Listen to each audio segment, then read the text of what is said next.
Selamat pagi Ibu Bapak, Saudara yang terkasih dalam kasih Tuhan Yesus Kristus. Kita mengucap syukur karena pada hari ini Minggu tanggal 18 Oktober 2020 kita masih dapat bersekutu untuk memuji dan memuliakan nama Tuhan.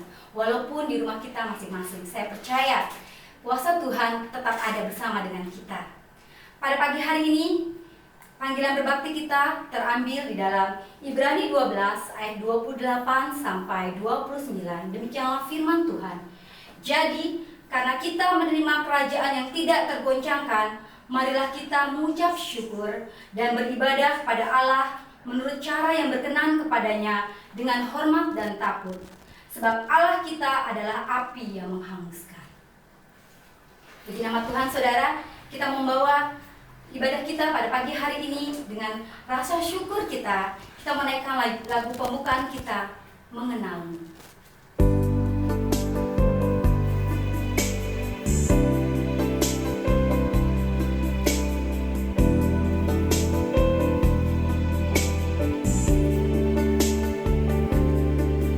Kita naikkan pujian ini bersama-sama. Aku buka matamu dan lihat wajahmu.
Syukur Bapa jika pada pagi hari ini Tuhan kami anak-anakmu datang Tuhan untuk mengucap syukur.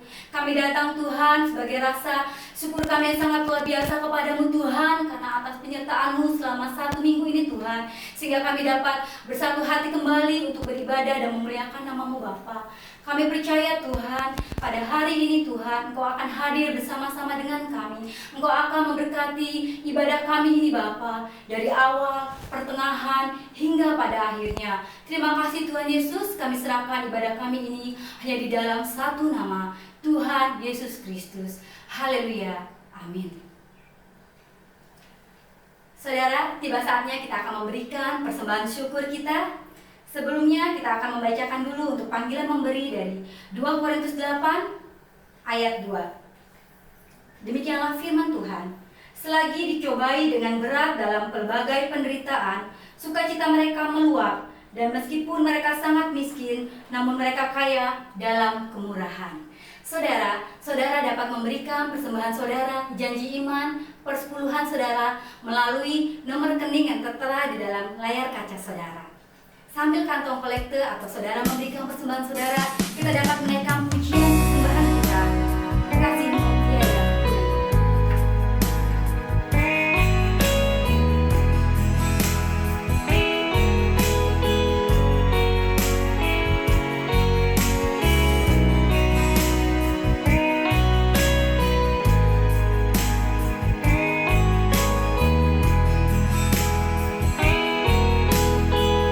Belum pernah ada kasih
Biarlah persembahan saudara menjadi berkat bagi kita semua. Tiba saatnya kita akan mendengarkan kebenaran firman Tuhan yang akan dibawakan oleh hamba-Nya. Tapi sebelumnya, marilah kita menaikkan pujian firman Tuhan kita yang mengatakan, Indonesia penuh kemuliaan.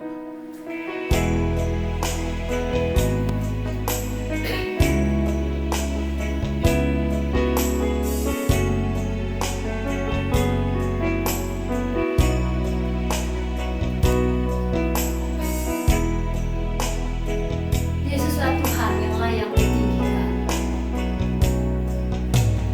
Yesuslah Tuhan yang layak ditinggikan, layak disembah oleh suku-suku bangsa. Dengan darah-Mu Kau telah tebus dosaku, genapi Tuhan firman-Mu atas negeriku. Hatiku rindu Tuhan, hatiku rindu melihat kemuliaan-Mu. Hatiku rindu melihat curahan kuasa-Mu di tanah tercinta, negeriku Indonesia. Ku berdoa Indonesia penuh kemuliaan-Mu, Indonesia bagi kemuliaan-Mu.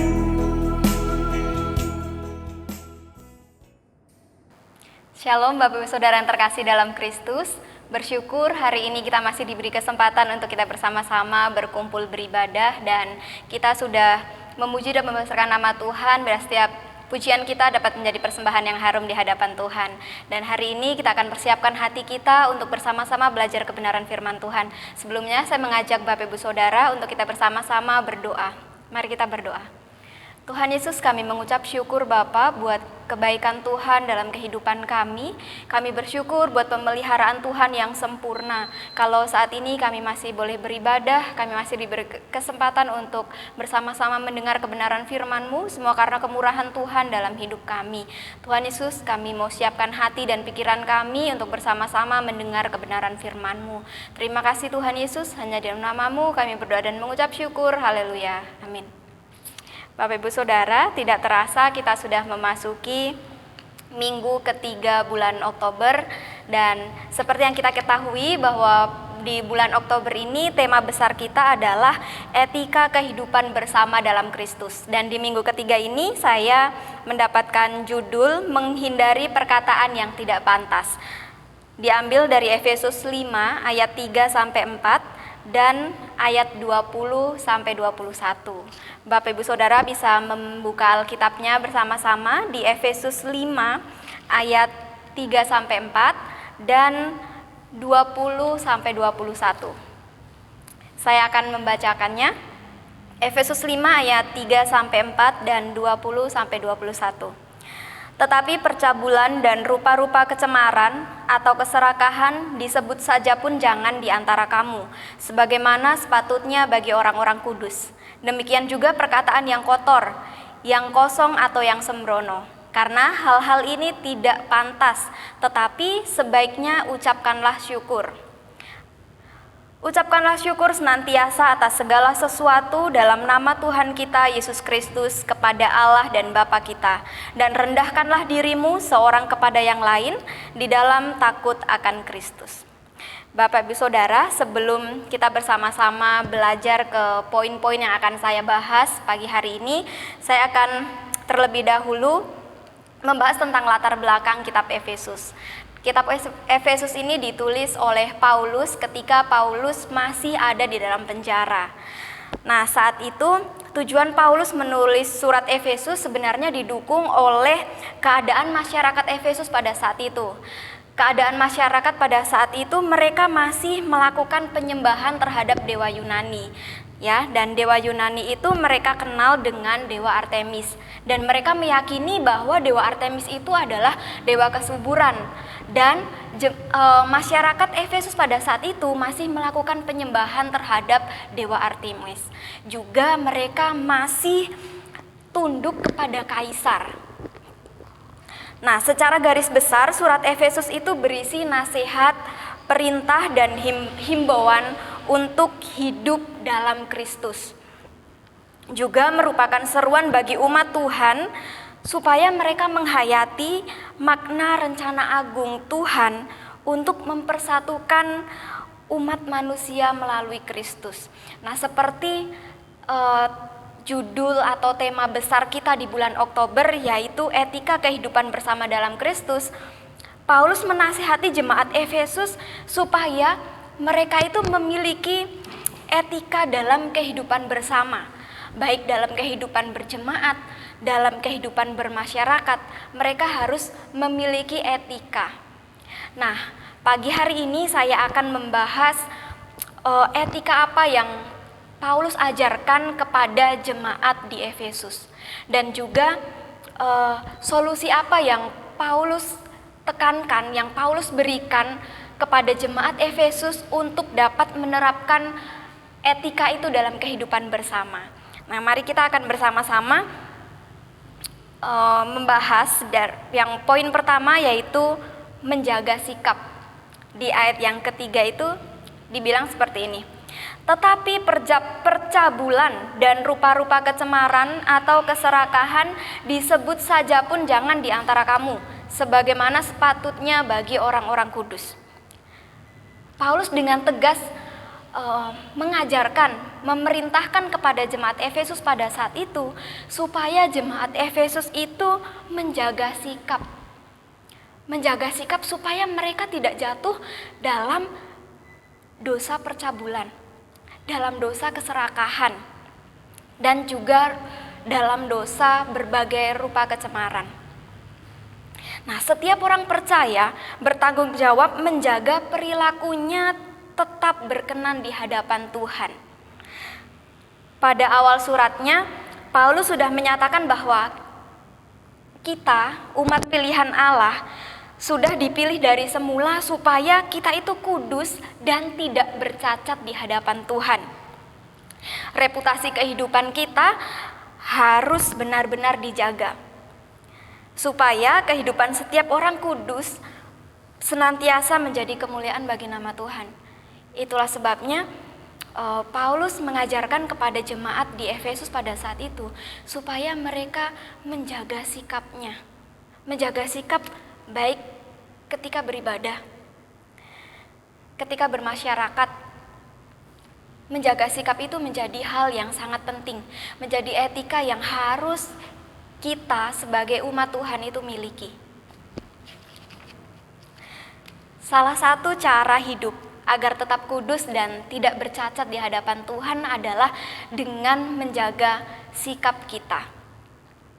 Menjaga sikap ketika beribadah itu sangat penting, menjaga sikap ketika bermasyarakat itu sangat penting. Dalam Roma 12 ayat 12a dikatakan, janganlah kamu menjadi serupa dengan dunia ini. Artinya bahwa anak-anak Tuhan, orang-orang yang sudah dipilih oleh Tuhan, harus berbeda dengan orang-orang yang belum mengenal Allah. Bisa dilihat dari apa? Dari buahnya kita, dari sikap kita yang dihasilkan setiap hari. Jangan sampai ketika kita bermasyarakat, ketika kita bekerja, atau ketika kita di gereja, orang bilang, ih, orang Kristen kok kayak gitu ya, orang Kristen kok sikapnya seperti itu ya. Beberapa kali saya mendengarkan kalimat itu, dan itu menjadi introspeksi buat saya pribadi. Iya ya, apakah saya sudah berkenan di hadapan Tuhan? Apakah saya sudah menjadi berkat untuk orang-orang di sekitar saya lewat tingkah laku saya? Nah, hari ini Paulus menegaskan dan mengingatkan kepada kita, Tuhan mengingatkan kepada kita, supaya kita itu tidak menjadi batu sandungan buat orang-orang di sekitar kita. Hendaknya kita menjaga sikap, supaya apa? Supaya nama Tuhan dipermuliakan lewat sikap kita. Jangan sampai orang berkata seperti yang tadi saya bilang, ih orang Kristen kok gini ya sikapnya ya, katanya kenal Yesus, tapi kok sikapnya seperti ini. Nah, jangan sampai kita menjadi batu sandungan karena sikap kita. Nah, begitu juga untuk teman-teman pemuda. Biasanya kan kalau pemuda tuh bersikap ginilah biar dikata gaul. Nah, ingat, kita ini anak-anak Allah. Kita harus menjaga sikap kita. Dan sebenarnya bukan hanya untuk orang muda saja, tetapi juga untuk kita semuanya, orang-orang yang sudah ditebus oleh Allah, orang-orang yang percaya kepada Allah, harus menjaga sikap. Itu sangat penting. Makanya Paulus dengan tegas mengajarkan kepada jemaat di Efesus supaya mereka ini menjaga sikap mereka, supaya tidak ada celah bagi orang-orang yang belum mengenal Allah untuk menjatuhkan kita. Tidak ada celah bagi orang-orang untuk menilai kita jelek. Tidak ada celah bagi orang-orang untuk menghina Tuhan karena sikap kita. Jadi ini hal yang harus kita terapkan sebagai orang-orang yang percaya. Kita harus menjaga sikap kita. Kemudian yang kedua, hal yang tidak kalah pentingnya, yaitu terdapat di ayat yang keempat. Paulus menegaskan supaya selain menjaga sikap, jemaat di Efesus juga harus menjaga perkataan. Ayat yang keempat saya bacakan, demikian juga perkataan yang kotor, yang kosong atau yang sembrono. Karena hal-hal ini tidak pantas, tetapi sebaliknya ucapkanlah syukur. Paulus dengan jelas menyebutkan bahwa perkataan-perkataan yang kosong, perkataan-perkataan yang kotor, perkataan-perkataan yang sembrono harusnya tidak dikeluarkan oleh orang-orang yang mengenal Tuhan. Ada berapa banyak kasus yang jemaat Tuhan akhirnya mengundurkan diri karena tersinggung dengan perkataan teman segereja. Ada orang-orang yang akhirnya, ya sudahlah, aku gak ke gereja dulu, aku mau menata hati dulu, aku sakit hati nih. Memang ketika seseorang akhirnya memutuskan untuk tidak bergereja karena tersinggung dengan omongan orang lain, itu sebenarnya urusannya adalah pribadi orang itu dengan Tuhan. Tetapi Bapak Ibu Saudara, kita harus ingat bahwa kita ini punya tanggung jawab untuk menjaga perkataan kita di hadapan Tuhan. Supaya perkataan kita boleh menjadi berkat. Perkataan kita bukan perkataan yang kosong, bukan perkataan yang sembrono, bukan perkataan yang kotor. Jangan sampai melalui perkataan kita menyinggung teman segereja kita, menyinggung teman sekantor kita, atau juga dalam kehidupan bermasyarakat. Nah, Paulus menegaskan bahwa orang-orang kudus atau jemaat di Efesus harus menjaga perkataan yang keluar dari mulutnya dan harus menghindarkan diri dari perkataan yang tidak pantas. Nah, perkataan yang tidak pantas itu yang seperti apa?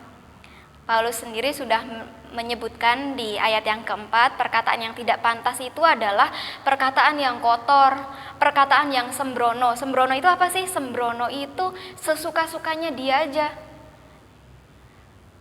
Kemudian perkataan-perkataan yang kosong.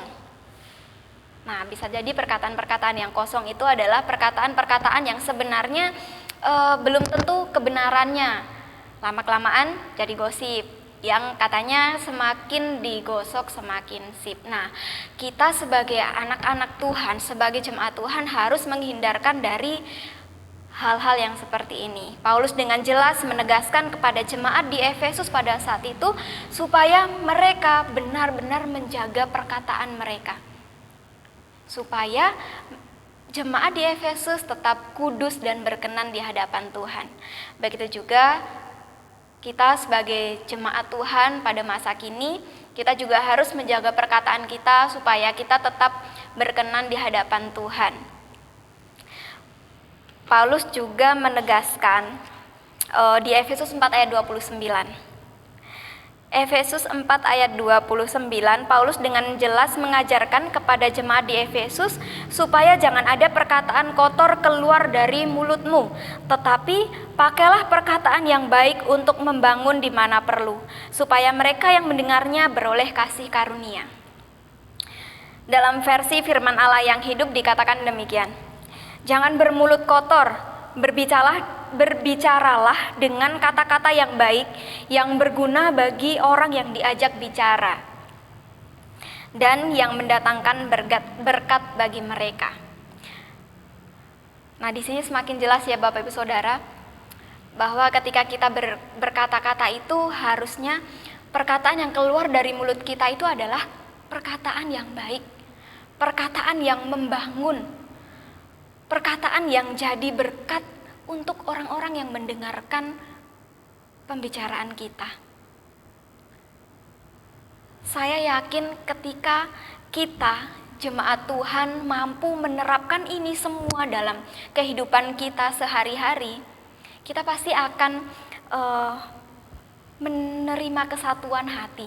Kita pasti akan mendapatkan damai sejahtera dan sukacita yang tersendiri ketika kita bisa menerapkan firman Tuhan ini dalam kehidupan kita, menjaga sikap kita, menjaga perkataan kita. Seperti yang tadi saya sudah katakan, ada begitu banyak kasus yang terjadi disebabkan karena tingkah laku seseorang, karena perkataan seseorang. Ketika kita bisa menjaga perkataan kita, ketika kita bisa menjaga sikap kita, artinya kita sudah membuahkan hasil yang baik. Kita sudah bisa menjadi contoh, menjadi teladan untuk orang-orang di sekitar kita. Mari Bapak Ibu Saudara, kita menjadi berkat untuk orang-orang di sekitar kita lewat sikap kita dan perkataan kita. Paulus bukan hanya memberikan perintah supaya jemaat di Efesus pada saat itu mempunyai etika, tetapi Paulus juga memberikan solusi. Ya, gimana caranya supaya jemaat di Efesus itu bisa menerapkan etika itu dalam kehidupan mereka sehari-hari. Kita akan lihat di ayat yang ke-20 sampai yang ke-21, itu adalah solusinya Paulus untuk jemaat di Efesus supaya mereka bisa berkata-kata yang pantas dan juga bertindak yang pantas. Saya akan bacakan sekali lagi, Efesus 2 ayat 20 sampai 21. Ucapkanlah syukur senantiasa atas segala sesuatu dalam nama Tuhan kita Yesus Kristus kepada Allah dan Bapa kita. Dan rendahkanlah dirimu seorang kepada yang lain di dalam takut akan Kristus. Bapak Ibu Saudara, Paulus memberikan solusi kepada jemaat di Efesus supaya dapat menerapkan etika yang benar, supaya mereka dapat menerapkan sikap yang baik dan juga perkataan yang baik dalam kehidupan mereka bersama. Hal yang harus mereka miliki adalah bersyukur dalam segala sesuatu. Saya mengambil contohnya seperti ini. Ketika saya ditempatkan di suatu lingkungan yang terdapat orang-orang yang sulit, firman Tuhan ajarkan untuk saya dan Bapak Ibu Saudara supaya kita semua bersyukur Tuhan menempatkan orang-orang yang sulit. Supaya apa? Supaya kita ini dapat belajar menerapkan bagaimana sih bersikap yang tetap berkenan di hadapan Tuhan, berkata-kata yang tetap berkenan di hadapan Tuhan ketika kita diperhadapkan oleh orang-orang yang sulit. Kalau kita diperhadapkan oleh orang-orang yang baik-baik saja, tentunya itu akan menjadi hal yang sepele ketika kita menerapkan firman Tuhan ini. Tetapi ketika kita diperhadapkan oleh orang-orang yang sulit, orang-orang yang ngeyel, orang-orang yang nyakitin kita lewat perkataan atau sikap kita, di situ saat yang tepat untuk kita belajar bersyukur. Bersyukur kepada Tuhan karena Tuhan sudah menempatkan orang-orang itu untuk mengasah karakter kita, untuk kita dapat menerapkan firman Tuhan dalam kehidupan kita. Kemudian solusi yang Paulus berikan yang kedua selain bersyukur kepada Tuhan adalah merendahkan diri. Bapak Saudara, kita semua tahu bahwa manusia itu kecenderungannya adalah egosentris, ya, egois. Apa-apa aku. Bersyukur kalau di jemaat kita tidak ada orang yang seperti itu. Tapi pagi hari ini kita diingatkan supaya untuk dapat menerapkan etika kehidupan bersama, yaitu bersikap yang pantas dan berkata-kata yang pantas. Yang pertama, kita tadi harus mengucap syukur dalam segala hal. Kemudian yang kedua, kita harus merendahkan diri. Sangat sulit Bapak Ibu Saudara ketika kita harus merendahkan diri. Karena pada dasarnya manusia itu egois, egosentris, maunya menang sendiri. Ketika harus merendahkan diri di hadapan orang lain, mana mungkin? Makanya Paulus di sini menulis, rendahkanlah dirimu seorang kepada yang lain dalam takut akan Tuhan. Kenapa harus ditulis di belakangnya dalam takut akan Tuhan? Kenapa nggak ditulis rendahkanlah dirimu seorang kepada yang lain? Udah gitu aja, titik. Tapi Paulus di sini menegaskan, rendahkanlah dirimu seorang kepada yang lain di dalam takut akan Tuhan. Di sini sangat jelas menerangkan kepada kita, menegaskan kepada kita bahwa kita akan mampu merendahkan diri, merendahkan hati kita kepada orang-orang di sekitar kita, bahkan kepada orang-orang yang sudah menyakiti kita, ketika kita memiliki sikap yang takut akan Tuhan. Orang yang takut akan Tuhan akan mampu merendahkan hatinya di hadapan orang lain. Ketika orang lain menyakiti lewat sikap mereka, lewat tingkah laku mereka atau perkataan mereka, orang yang takut akan Tuhan akan bersyukur karena Tuhan menempatkan orang-orang yang seperti itu dalam kehidupan kita untuk mendewasakan kerohanian kita. Kemudian dalam takut akan Tuhan, kita jemaat Tuhan akan mampu menghadapi orang-orang yang sulit yang Tuhan tempatkan di kehidupan kita. Jadi ketika Paulus menulis kenapa sih harus ada takut akan Tuhan? Kenapa sih di sini harus ditulis rendahkanlah dirimu seorang akan yang lain di dalam takut akan Kristus?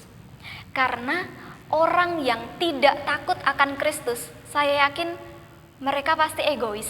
Mereka tidak akan mampu merendahkan hati mereka di hadapan orang lain. Karena itu tadi, manusia itu kecenderungannya egois, inginnya menang sendiri.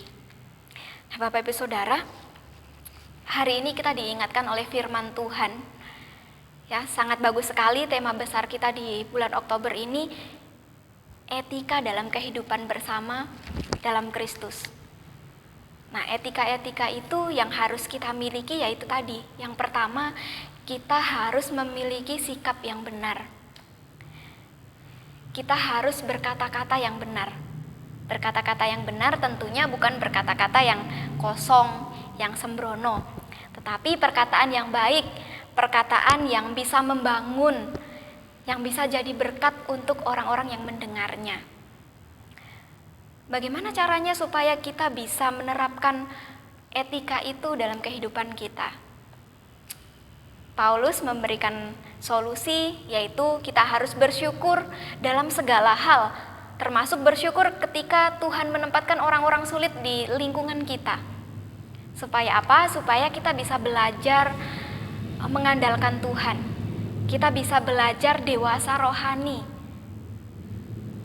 Kemudian yang kedua, kita harus merendahkan hati kita di hadapan Tuhan dalam takut akan Tuhan. Karena ketika kita takut akan Tuhan, kita pasti akan mampu merendahkan diri di hadapan orang lain.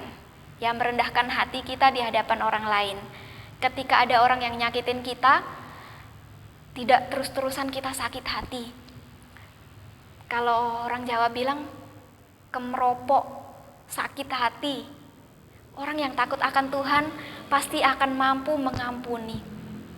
Orang yang takut akan Tuhan akan mampu menjaga sikap, akan mampu berkata-kata yang dapat menjadi berkat untuk orang-orang di sekeliling. Nah, demikian firman Tuhan yang dapat saya sampaikan pagi hari ini. Biarlah firman Tuhan ini boleh menjadi berkat untuk kita semua. Ya, saya akan ulang sekali lagi bahwa kita sebagai orang-orang yang sudah ditebus oleh Tuhan, kita harus menjaga sikap kita. Kita harus menjaga perkataan kita. Gimana caranya supaya kita bisa menerapkan hal itu? Gimana caranya supaya kita bisa berkata-kata yang baik? Gimana caranya supaya kita bisa bersikap yang baik? Kita harus mengucap syukur kepada Tuhan. Karena Tuhan sudah menempatkan orang-orang yang sulit di hadapan kita. Supaya kerohanian kita bertumbuh. Ketika Tuhan menempatkan orang-orang yang sulit, itu cara Tuhan melatih kita supaya kerohanian kita itu bertumbuh. Kemudian yang kedua, kita harus takut akan Tuhan. Kenapa kita harus takut akan Tuhan? Karena hanya orang yang takut akan Tuhan yang mampu merendahkan hatinya di hadapan orang lain. Hanya orang yang takut akan Tuhan yang mampu menjaga perkataannya dan sikapnya. Demikian firman Tuhan yang dapat saya sampaikan. Kiranya Tuhan Yesus memberkati kita semua dan kita boleh menjadi pelaku firman Tuhan. Bukan hanya menjadi pendengar firman Tuhan atau saya yang jangan sampai saya hanya bisa menyampaikan firman Tuhan tetapi tidak bisa melakukannya. Nah, hari ini kita bersama-sama untuk belajar menjadi pendengar dan menjadi pelaku-pelaku firman. Mari kita berdoa. Tuhan Yesus, terima kasih buat firman-Mu yang mengingatkan kami supaya kami sebagai anak-anak Tuhan boleh menjaga sikap kami, menjaga perkataan kami, supaya kami boleh menjadi berkat buat orang-orang di sekitar kami. Jangan sampai Tuhan kami menjadi batu sandungan buat saudara-saudara kami seiman, buat orang-orang di lingkungan kami. Tuhan, mampukan kami untuk kami menjadi pribadi yang baik, menjadi pribadi yang mampu menerapkan kebenaran firman-Mu dalam kehidupan kami. Terima kasih Tuhan Yesus, Tuhan berkati jemaat-Mu yang tetap setia beribadah, yang tetap setia mendengar firman-Mu. Tuhan, tolong kami supaya kami dapat melakukan firman-Mu dalam kehidupan kami. Kami dapat menghidupi kebenaran firman-Mu dalam hidup kami. Terima kasih Tuhan Yesus, hanya dalam nama-Mu kami berdoa dan mengucap syukur. Haleluya. Amin. Puji nama Tuhan, saudara. Setelah kita mendengarkan firman Tuhan yang telah dibawakan oleh hamba-Nya, saya percaya saudara dan saya pasti diberkati. Tiba saatnya kita akan menaikkan pujian respon kita, kasih yang sempurna.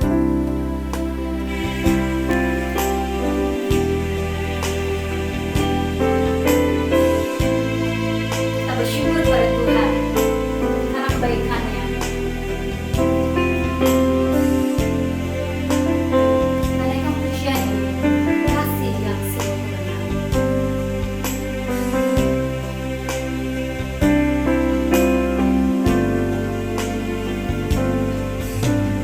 Kasih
Saudara, kita sudah mendengarkan kebenaran firman Tuhan. Semoga kita semua terberkati dengan kebenaran firman Tuhan yang tadi kita sudah dengar. Dan mari kita akan bersama-sama satukan hati kita. Kita akan berdoa, kita akan mendoakan setiap pokok-pokok doa kita bersama-sama. Kita percaya bahwa setiap pokok doa yang kita naikkan di hadapan Tuhan tidak akan pernah berlalu dengan sia-sia. Mari kita berdoa. Tuhan Yesus, kembali kami mengucap syukur karena berkat Tuhan dalam kehidupan kami. Kami bersyukur buat kesehatan yang Tuhan berikan buat kami. Kami bersyukur buat pemeliharaan Tuhan yang sempurna dalam kehidupan kami, Bapa. Hari ini Tuhan, kami menyatukan hati kami merendahkan hati kami di hadapan-Mu Tuhan. Kami berdoa untuk bangsa Indonesia Tuhan. Kami berdoa untuk kesejahteraan bangsa kami Tuhan. Kami berdoa supaya bangsa kami memiliki kesejahteraan, memiliki damai sejahtera yang daripada-Mu. Kami berdoa untuk Presiden Joko Widodo dan juga Wakil Presiden beserta jajarannya Tuhan. Kiranya Tuhan memberikan hikmat kepada mereka supaya mereka mampu bekerja dengan takut akan Tuhan. Tuhan berkati setiap program-program yang ada supaya bisa berjalan dengan baik. Tuhan juga berkati masyarakat Indonesia Tuhan supaya mereka boleh menerima setiap keputusan-keputusan pemerintah Tuhan. Kami juga terus berdoa Bapa untuk kami Gereja Baptis Indonesia Mekarsari. Kami bersyukur kalau pembangunan sudah selesai dan mungkin masih ada beberapa hal yang masih membutuhkan dana. Kami bersyukur Tuhan sudah memberikan dana itu. Kami bersyukur Tuhan sudah mencukupkan setiap dana yang kami butuhkan. Terima kasih Tuhan, Tuhan sudah mengirimkan orang-orang yang baik untuk menolong kami dalam pembangunan ini. Kami berdoa untuk mereka Tuhan, kiranya Tuhan memberkati dengan berlipat-lipat kali ganda. Tuhan berkati setiap pekerjaan mereka, Tuhan berkati rumah tangga mereka, Tuhan berikan kesehatan, Tuhan memberikan kekuatan buat mereka Bapa. Kami juga terus berdoa Tuhan untuk jemaat Gereja Baptis Indonesia Mekarsari. Kami berdoa untuk pertumbuhan rohani jemaat Mekarsari Tuhan, supaya semakin hari kami semakin takut akan Tuhan, semakin hari kami boleh menjadi jemaat yang berkenan di hadapan Tuhan. Kami juga berdoa Tuhan untuk Gembala Sidang Gereja Baptis Mekarsari. Kami memiliki kerinduan supaya kami memiliki Gembala Sidang Tuhan, dan kami percaya tepat pada waktunya Tuhan akan memberikan Gembala Sidang buat kami. Kami juga terus berdoa untuk panitia perancang, kiranya Tuhan memberkati kami yang menjadi panitia perancang, kiranya Tuhan memberikan hikmat kepada kami untuk menjalankan setiap program-program yang ada. Tuhan terus berikan kemampuan kepada kami, Tuhan terus berikan hati yang haus dan lapar untuk melayani Engkau dengan ketulusan hati kami Tuhan. Kami juga terus berdoa untuk lingkungan Gereja Baptis Indonesia Mekarsari ini Tuhan. Kiranya Tuhan memberkati orang-orang di sekitar kami Tuhan.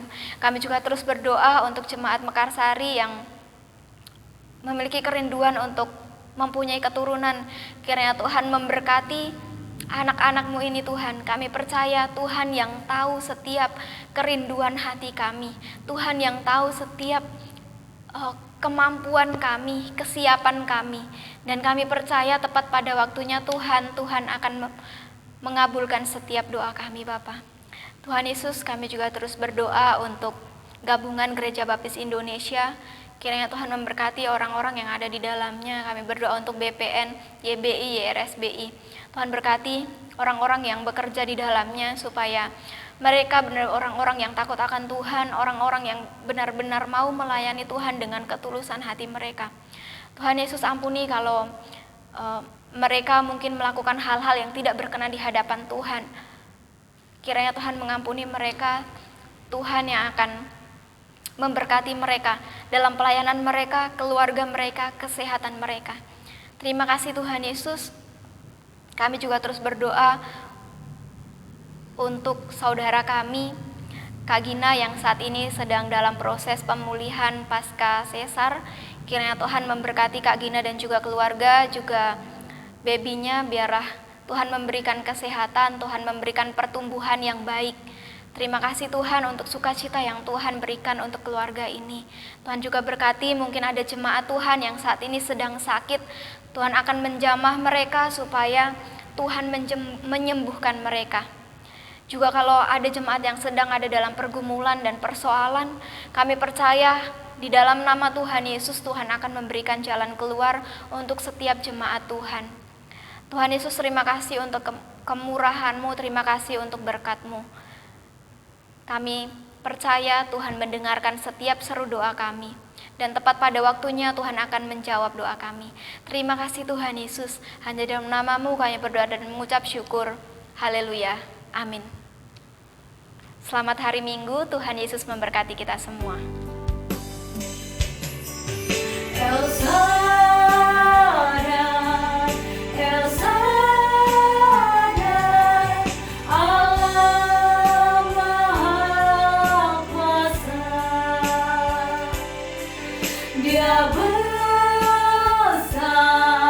Dia besar, El Shaddai mulia, El Shaddai, El Shaddai,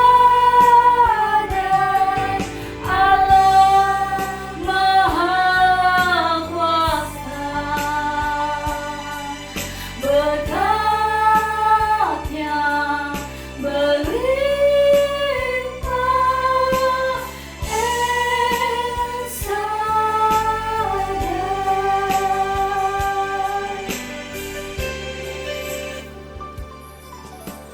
Puji nama Tuhan, ibadah kita pada minggu hari ini telah usai, saudara. Saya percaya saudara menerima berkat yang luar biasa dari Tuhan. Kita akan bertemu minggu depan dengan ibadah yang sama melalui via online. Saya percaya kita akan berkumpul kembali. Tuhan Yesus memberkati.